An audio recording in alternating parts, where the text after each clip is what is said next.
कुंपण. सांज मैफिल हा तसा त्यांचा नेहमीचाच शिरस्ता. म्हटलं तर ती सारी एकमेकांची मित्रमैत्रिणी, पण नाती तेवढी काही घट्ट रुतलेली नव्हती. तरी ते भेटत मात्र फार नियमितपणे. अर्थात त्यांना एकत्र बांधणारे बंध तसे अगदीच सैल सुद्धा नव्हते. ते सारे साधारणतः एकाच आर्थिक परिघातले, सामाजिक स्थानातही तसे समकक्षच. त्यांच्या मातृभाषा समान नव्हत्या आणि उद्योग नोकऱ्याही वेगवेगळ्या. राहायचे मात्र एकाच अपार्टमेंट कॉम्प्लेक्समध्ये आणि आवडीनिवडी सुद्धा तशा जुळणाऱ्याच. सांज मैफिली हा त्यातलाच एक महत्वाचा भाग. पेटल्स. उच्चभ्रू कोरेगाव पार्कातला 4 इमारतींचा तो एक अटोपशीर कॉम्प्लेक्स आणि त्यात राहणारी ही मंडळी. प्रत्येकजण रूढार्थानं अतिशय यशस्वी, वय 50च्या आसपासची आणि बहुतेक सर्वांची मुलं एव्हाना परदेशस्थ झालेली. त्यामुळं कौटुंबिक व्यवधानं मर्यादित आणि सोशलायझिंगला पुरेसा वेळ व आर्थिक पाठबळ सुद्धा.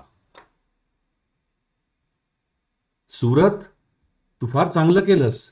वेळीच ती डेड सिटी, खरं तर डेड स्टेट सोडून इथं आलास. अगोदर त्या कम्युनिस्टांनी आणि मग या आजच्या करंट्या राज्यकर्त्यांनी बंगालची पार वाट लावून टाकली नाही का? पराग म्हणाला. महुआ म्हणजे सुरतची बायको. तिला लागलीच कल्पना आली की आता संभाषण कुठं वळणार. त्यामुळं ती काहीतरी बोलणार इतक्यात, पराग, मी इथं स्थलांतर केलं आणि स्वतःच्या आयुष्याचं भलं करून घेतलं यात शंकाच नाही. पण लक्षात घे, तुझी बंगालबद्दलची समजूत फार थिटी आहे. शेत जमिनींचं पुनर्वाटप हा एक मोठा प्रकल्प तिथं किती ताकदीने राबवला गेला याचा इतिहास साक्षीदार आहे. त्या दळबद्री म्हातारड्या पॉलिट ब्युरोच्या सदस्यांनी ज्योतिबाबूंचे पाय खेचले नसते तर आजचा भारत फार वेगळा दिसला असता. असं म्हणून पुढं काही सुरत बोलणार तोच. हे गाईज, कशाला एक सुंदर संध्याकाळ नको त्या विषयात वाया घालवताय? आपण एकत्र येत असतो ते काय अशी भांडणं करायला का? मी तर म्हणेन की एका बाजूला ही उंची सिंगल मॉल्ट आणि दुसऱ्या बाजूला ती तुमची फुकाची राजकीय चर्चा. यातून कोणीही शहाणा मॉल्टच निवडेल ना. तेव्हा आता बास. Let's talk about Deepu's destination wedding. असं म्हणत ईशाननं नवा विषय काढला, ज्यात प्रत्येकाला काहीतरी म्हणायचं होतं. सध्या तरी त्यांच्यातला तोच सर्वात जास्ती जिव्हाळ्याचा सामायिक विषय होता. दीपू म्हणजे ईशान आणि रीटाचा एकुलता एक मुलगा आणि त्याचं होऊ घातलेलं डेस्टिनेशन वेडिंग होणार होतं सॅन्टोरिनीमध्ये येणाऱ्या वसंतात. हे रिट्स कार्ल्टन पुण्यात आलं ते बरं झालं नाही का? नाहीतर तेच ते हयात आणि मॅरिऑट. किती कंटाळवाणं झालं होतं ना हे सगळं. श्वेता तिच्या हेनरिक्स आणि टॉनिकचा दीर्घ सिप घेता घेता म्हणाली. तिच्या सगळ्या मैत्रिणी पण एका सुरात हो ना ग, अगदी खरं असं म्हणाल्या. त्या अशाच दर महिन्याला किटी पार्टीला जमायच्या. त्या सुद्धा सगळ्या पेटल्स मधल्याच. खरं तर ना, मला या नुसत्या एका जेवणासाठी भेटायच्या रुटीनचा आता कंटाळा यायला लागलाय. आपली किटी पार्टी म्हणजे कशी हॅपनिंग व्हायला हवी. नव्या कल्पना, नवे व्हेन्यूज वगैरे, नाही का? रेश्मा म्हणाली. हिला ना सगळंच मोनोटॉनस वाटतं. थोड्याच दिवसात त्या अर्जुनलाच तिने कसं इतके दिवस सोडलं नाही याचंच मला नवल वाटतं. हिना तिच्या बाजूला बसलेल्या महुआच्या कानात पुटपुटली आणि कोणताही संघर्ष नामंजूर असलेली महुआ तिच्याकडे दुर्लक्ष करत संभाषणाच्या मुख्य धारेत उतरली. कॉर्डेलिया त्या शाहरुख खानच्या मुलाच्या प्रकरणात बदनाम झाली असली तरी प्रत्यक्ष एक सुंदर क्रूज शिप आहे असं माझी एक मैत्रीण परवाच मला सांगत होती. करूया का आपण 2 दिवसाची किटी ट्रिप कॉर्डेलियावर? महुआनं प्रस्ताव दिला आणि तात्काळ बहुमतानं तो मंजूर सुद्धा झाला. उत्तम कल्पना. पण आपण 30-35 जणी 2 दिवस इतक्या दूर जाणार म्हणजे आपले नवरे उंडारायला बाहेर पडणार आणि आपली एकदम इतकी घरं बंद राहणार, श्वेता म्हणाली. त्यावर हिना बोलती झाली. अगं, आपली बिल्डिंग सिक्युरिटी सिस्टम इतकी कार्यक्षम असताना त्याची काळजीच सोड. लागूया आपण आपल्या ट्रिपच्या प्लॅनिंगला. त्या दिवशी अजून एक सांज मैफिल रंगली होती. नेहमीचेच ईशान, पराग, सुव्रत त्यांच्या पत्नींसह सामील झालेले होतेच व इतरही काही. मैफिल रंगली होती परागच्या आलिशान पेंट हाऊसच्या गच्चीवर. त्या कंपूत अलीकडे सामील झालेली संजना आणि परेशची जोडीही त्यात होती. परदेशात भरपूर संपत्ती गोळा करून परतलेल्या त्या दोघांची भारतात स्वतःची नवी कंपनी सुरू होण्याच्या बेतात होती. मग कसं चाललंय तुमचं नवीन काम परेश? परागने एक छोटासा प्रश्न विचारला. त्यावर परेशने काही उत्तर द्यायच्या आधीच ईशान म्हणाला, अरे उत्तमच चालणार त्यांचं. काही टायमिंग साधलंय त्यांनी भारतात परतायचं. त्यातून आपलं पुणे म्हणजे सर्वार्थानं योग्य जागा. सुंदर हवा, अंतरं तशी हातातली, ट्रॅफिकची परिस्थिती मुंबई, बेंगलोर आणि NCR सारखी हाताबाहेर न गेलेली. म्हटलं तर मुंबई फार दूर नाही, पण जीवन तिथल्या इतकं धकाकीचं सुद्धा नाही. रिअल इस्टेटही त्या मानानं अजून तितकी महाग नाही आणि मुख्य म्हणजे टॅलेंटची वानवा नाही. ईशान, तुला पुण्याचा ब्रँड अँबॅसेडर व्हायला आता काहीच हरकत नाही, पराग विनोदानं म्हणाला. भारता एवढ्या आणि त्यातूनही प्रगत नागरी भारता एवढ्या संधी सेवा क्षेत्रात तरी जगात कुठंच नाहीत. आणि ही तर फक्त सुरुवात आहे. तेव्हा मी इथं परतण्याचा निर्णय हा अनेक अर्थांनी माझ्यापेक्षा आजच्या या संधींनीच माझ्यासाठी घेऊन टाकला आणि आम्ही फक्त विमानात बसून इथं आलो. माझ्या नव्या कंपनीबद्दल विचारशील तर माझी वाटचाल मी योजल्यापेक्षा जास्त जलद गतीने चालली आहे. मी माझी थोडी आर्थिक कमाई त्यात गुंतवली हे खरंच, पण त्याच्या कितीतरी पट जास्त पैसे मला इन्व्हेस्टमेंट बँकर्सनी हसत दिले आहेत. So all in all it's a happy story all the way, Paresh म्हणाला. आपला देश विकासाच्या वाटेवर दौड करत आहे हे नक्की, आणि ती दिशा आता कोणीही बदलू शकणार नाही हे सुद्धा खरं. आता प्रश्न असे विचारायला हवेत की या विकासाची फळं कोण चाखणार? मुठभर भांडवलदार की सर्व जनता? विकासाचं महत्वाचं अंग हे आहे की आर्थिक उन्नतीचा लाभ तळागाळापर्यंत पोचवणं, सुव्रत म्हणाला. काय तुझी ज्यात त्यात राजकीय चर्चा? घेतला आहेस ना तू सुद्धा या नागरी प्रगतीचा पुरेपूर लाभ?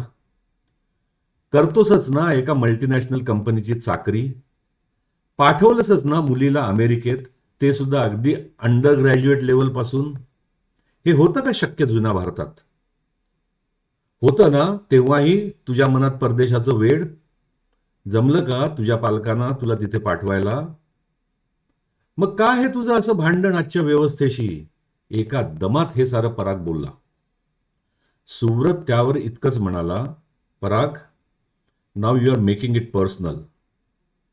होय, नव्या भारतातल्या नव्या संधींनी माझं सोनं केलं, हे मला मंजूरच आहे.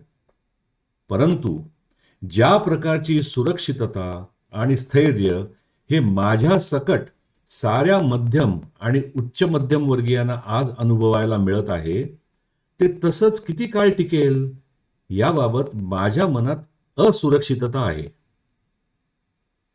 आणि ती अनाठाई आहे, तेव्हा त्यातून बाहेर ये, पराग तात्काळ बोलला. त्याच रात्री त्यांच्या बेडरूममध्ये निद्रेची आराधना करताना संजना अचानक म्हणाली, सुव्रत फार पोटतिडकीने बोलत होता ना रे आज. त्यावर परेश, बट बाय नाव तुला ते अनपेक्षित नको वाटायला. फार चांगला माणूस आहे तो, पण थोडा निराशावादी आहे हे खरंच.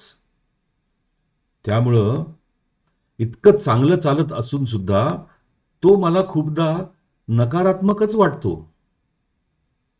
चालायचंच. व्यक्ती तितक्या प्रकृती.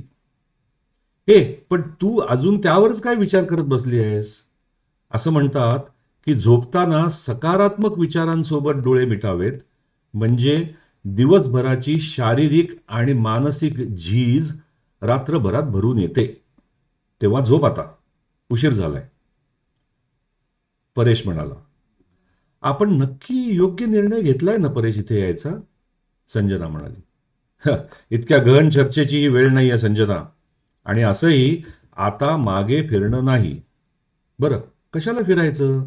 खूप साधक बाधक विचार करून आपण घेतलेला निर्णय आहे ना. सारं दान सुद्धा आपल्या बाजूनेच पडलंय, हे येतंय ना तुझ्या लक्षात संजना? Good night. तिला हलकंसं थोपटत परेश म्हणाला. त्याच रात्री सुव्रत महुवाकडे त्यांच्या बेडरूममध्ये हे चाललं होतं. सुव्रत, तुला काय झालंय? आताशा तुझ्या संभाषणात मला जास्त नकारात्मकता जाणवायला लागलीय. काही झालंय का वेगळं ऑफिसमध्ये? काही प्रॉब्लेम्स? महुआ म्हणाली. आजपर्यंत आपण माझं ऑफिस कधी घरात बोललोय का? तरीही तुझ्या प्रश्नाचं प्रामाणिक उत्तर आहे की तिथे सर्व आलबेल आहे, सुरत म्हणाला. मग तुझं हे असं वागणं? वागणं नाही महुआ, वाटणं. मला काय वाटतंय तेच माझ्या बोलण्यातून बाहेर येतंय. इतकी काही वाईट परिस्थिती नाही आहे सुरत. आणि आपली म्हणजे आपल्यासारख्यांची तर नाहीच नाही. तुला सुद्धा ते पक्क ठाऊक आहे. उगाच आभासी कल्पना विश्वात वावरून स्वतःला त्रास करून घेऊ नकोस आणि इतरांना सुद्धा देऊ नकोस. झोप आता शांत. तो वार होता बुधवार.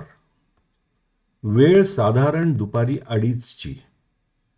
पेटल्सच्या एकुलत्या एक गेटवर अचानक काहीशी खळबळ माजली. 5 तरुण पोरं पायी पायी येऊन गेटमधून सरळ आत घुसली. गेटवरच्या 2 गार्डांनी त्यांना थांबवण्याचा प्रयत्न केला, तेव्हा त्या 5 एकानं त्यांच्यावर कोयता उगारला. त्याचबरोबर त्या दोघांनी माघार घेतली. ते 5 तरुण सरळ 4 इमारतींच्या मध्यावर असलेल्या क्लब हाऊसमध्ये घुसले आणि निमिषार्धात त्यातल्या दोघांनी स्विमिंग पूलमध्ये उड्या ठोकल्या. इतर 3 काठावर पहारा देत असल्यासारखे उभे राहिले. जेमतेम 5-7 मिनिटात ते दोघे तरुण पूलच्या बाहेर आले. ओले शर्ट्स अंगातून काढून पिळले व भिजक्या अर्ध्या चड्डीत क्लब हाऊसच्या बाहेर इतर 3 चालते झाले. कोयतेवाल्यानं जाता जाता काही तावदानांच्या काचा फोडल्या आणि पुढच्या क्षणाला मुख्य गेटशी ते पोचले. एव्हाना मूळच्या 2 सिक्युरिटीवाल्यांनी बिल्डिंगमधल्या इतर 3 सहकाऱ्यांना साथ घातली होती व ते सर्व गेटवर गेट बंद करून उभे होते. 5 पोरांपैकी एकानं शीळ घातली आणि कोयतेवाला त्या 5 सिक्युरिटीवाल्यांवर चालून गेला. स्वतःला वाचवायला ते थोडे सरकले आणि त्याच क्षणी कोयतेवाल्यानं गेट किलकिलं केलं आणि त्यातून बाहेर सटकला. आणि त्याच्या मागं इतर 4. रस्त्यावरच्या एकाही बघ्याची त्यांना थांबवायची हिंमत झाली नाही. त्यांच्या मागं सिक्युरिटीवाले नुसतंच आरडाओरडा करत राहिले. त्यानंतर रीतसर पोलीस आले. पंचनामे, जबान्या वगैरे सोपस्कार पार पडले. सीसीटीव्ही फुटेज पोलिसांकडे सुपूर्द झालं आणि पत्ता लागला की त्या 5 पोरांमधले कोणीही पोलीस रेकॉर्डमध्ये नव्हते. म्हणजे गुन्हा कोणी केला ते समोर असूनही गुन्हेगारांची ओळख पटली नाही. त्याच संध्याकाळी सोसायटीची मीटिंग झाली. सिक्युरिटी एजन्सीच्या प्रमुखाला समक्ष बोलवून सज्जड दम दिला गेला आणि त्या दिवशीच्या सर्व गार्डांची उचलबांगडी करण्यात आली. गार्डांच्या हातात भक्कम लाठ्या, इमर्जन्सीमध्ये गेट बंद करायला साखळ दंड आणि कुल्प आणि इतर अनेक गोष्टी तातडीनं करण्यात आल्या. पेटल्स भोवतीच्या भिंतींवरची तारांची कुंपणं अजून वर चढवण्याचा निर्णय घेण्यात आला. क्लब हाऊसवर एक खास गार्ड नेमण्यात आला. वरील सर्व गोष्टी होऊनही मीटिंग रात्री 9च्या सुमारास बरखास्त झाली आणि नव्यानं घेतलेल्या सुरक्षा संबंधीच्या निर्णयांमुळे सभासद निर्धास्तपणे आपापल्या घरी परतू लागले. थोडक्यात काय, तर पेटल्सच्या कुंपण्या पलाडचं वादळ आत शिरून थोडा वेळ धिंगाणा घालून परत कुंपणाबाहेरच गेलं होतं आणि कुंपणा आल्याडची मंडळी त्या वादळाला विसरून सारी भिस्त कुंपणावर ठेवून आता निवांत झाली होती. मीटिंगवरून घराकडे परतताना पराग सुव्रतला म्हणाला, आता सगळं ठीकठाक झालंय ते सोड, पण जे झालं ते फार धक्कादायक होतं नाही का? होय पराग, थोडा विचार केला तर लक्षात येतं की किती हादरवणारी ही घटना आहे ते. ईशान त्यांच्यावरच चालत होता. तो म्हणाला, आज क्लबच्या काचाच फक्त फुटल्या, उद्या काहीही होऊ शकतं. म्हणूनच त्या हातात कोयत्याऐवजी काम हवं मित्रांनो. विकास पोचायला हवा तिथपर्यंत. त्यांच्यासाठी सोडा, आपल्या स्वार्थासाठी तरी नक्कीच. पटतंय का? सुव्रत म्हणाला. सुरू झालं याचं पुन्हा एकदा राजकीय प्रबोधन. पराग म्हणाला, जाऊ दे रे, टळलं ना संकट, मग सेलिब्रेशन नको. चला बसूया माझ्या घरी, ईशान म्हणाला. आणि मग कुंपणा आल्याडची शांतता सिंगल मॉल्टमध्ये बुडवून चवी चवीनं चाखायला त्यांनी इतरांनाही पाचारण केलं.